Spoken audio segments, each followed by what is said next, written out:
রমনা থানার দারোগা মাসুম বাশারকে গ্রেপ্তার করে নিয়ে বাশারকে যেভাবে লাঠি পিটা করেছে, তার বুকের পাঁজর ভেঙে দিয়েছে, সেই কারণে বাশার দারোগা মাসুম বাশারকে মেরে ফেলেছে।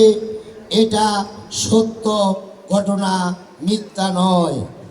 আমরা যখনই বাশারের মৃত্যুর খবর পেয়েছি কেরানীগঞ্জ জেলখানায়, তার সাথে সাথেই আমরা আমাদের মাটি ও মানুষের নেতা, সাবেক মন্ত্রী, সাবেক মেয়র, বীর মুক্তিযোদ্ধা স্থায়ী কমিটির সদস্য জনাব মির্জা আব্বাসকে অবগত করেছি। তিনি সাথে সাথেই বাশারের পরিবারের খোঁজ খবর নিয়েছে আমাদের মাঝে।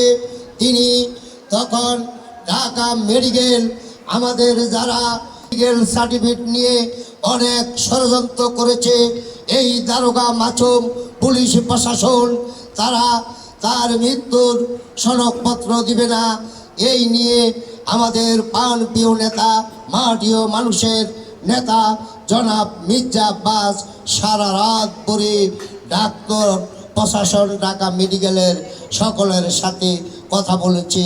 তিনি নির্দেশ দিয়েছে দারোগা মাসুম সহ তৎকালীন যে ওসি ছিল তিনি আমাদেরকে ঢাকা মেডিকেল ঘেরাও করে ফেলেছিলেন। আমরা সেদিন রুবেল সহ সাংগঠনিক যুবদল, ছাত্রদল, মূল দলের সকলের নেতৃবৃন্দ আমরা অনেক কষ্টে লাশ ধুয়েই আমরা পলাইতে হয়েছে।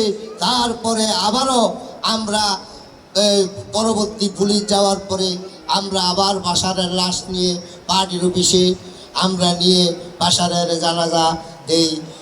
আমাদের প্রাণপ্রিয় নেতা জনাব মির্জা আব্বাস বাশারের সেদিন লাশ দাফন করার জন্য অ্যাম্বুলেন্স ঠিক করে কিশোরগঞ্জ দাফন করার জন্য গাড়ি দিয়েছিলেন। অনেক নির্যাতন হয়েছে, মামলা হামলায় জড়িত ছিল এই পরিবার। আমাদের কমিশনার আরিফ ভাইয়ের সাথে কোটওয়ালি ভাই এই নেতৃত্ব দিয়েছেন, ওনার পাশেও ছিলেন সব সময় সকল নেতৃবৃন্দ। রমনা থানার এই কোটওয়ালি ভাই আমাদের প্রাণপ্রিয়, আমাদের অতি কাছের নেতা ছিলেন। তাই আমরা আজ এই রমনা থানার পক্ষ থেকে, বিএনপি অঙ্গ সংগঠনের সকলের পক্ষ থেকে আমরা জাতীয়তাবাদী দলের আমাদের প্রাণপ্রিয় স্থায়ী কমিটির সদস্য জনাব মির্জা আব্বাস ৮ আসনের নির্বাচন করে, তিনি আমাদের নেতা, তিনি আমাদের অভিভাবক, তিনি আমাদের সব সময় খোঁজ খবর রাখে।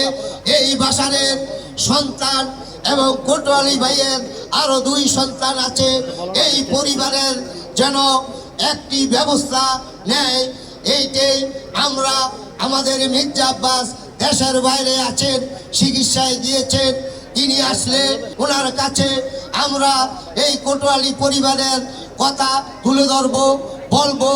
আশা করি আমাদের জনাব মির্জা আব্বাসের বাসার কোটওয়ালি পরিবারের সব খোঁজ খবর রেখেছে, আমরা একটা ব্যবস্থা নেব। আর একটা কথা হইল, দারোগা মাসুম এখনো প্রশাসনে চাকরি করে।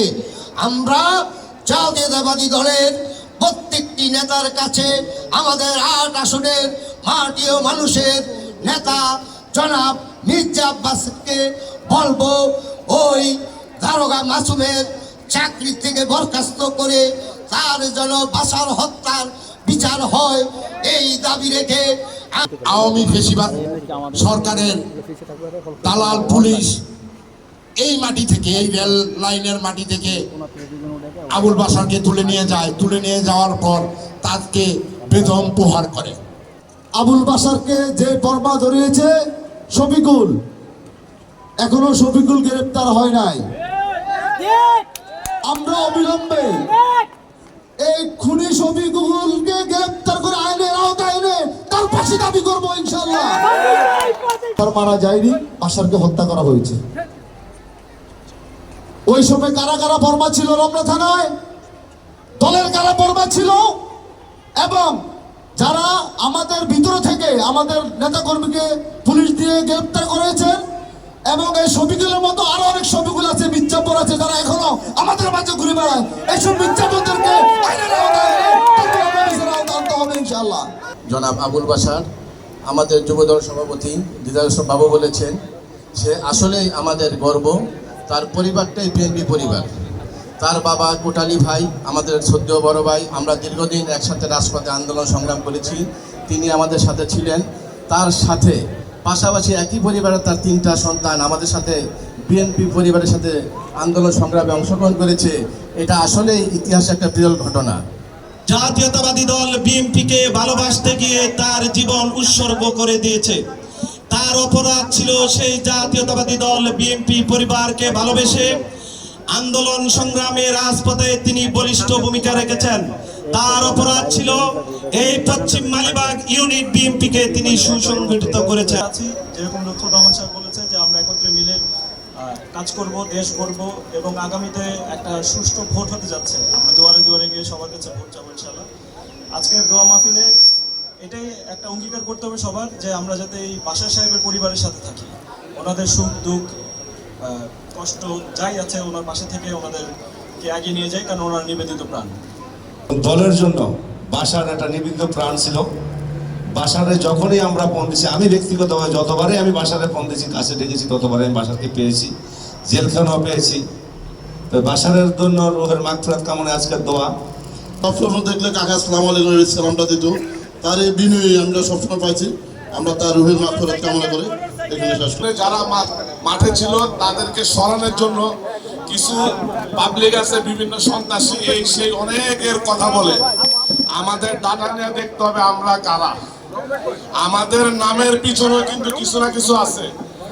এই বিপদের দিনে যারা রমনা থানা ছিল, কমিশনার আরিফ সাহেবের পাশে ছিল, আব্বাস ভাইয়ের পাশে ছিল, বা রমনা থানা 19 নম্বর ওয়ার্ড বিএনপি বা বিএনপি যুব দল, ছাত্র দল, মহিলা দল, যাদের সাথে ছিল, স্বেচ্ছাসেবক আছে, এনে আমরা সবাই পরিচিত। বাশার ভাই আমার সাথে জেলে ছিল। আমি যখন জেলখানার থেকে বের হই বাশার বাইরে বিদায় দিয়ে আসছি।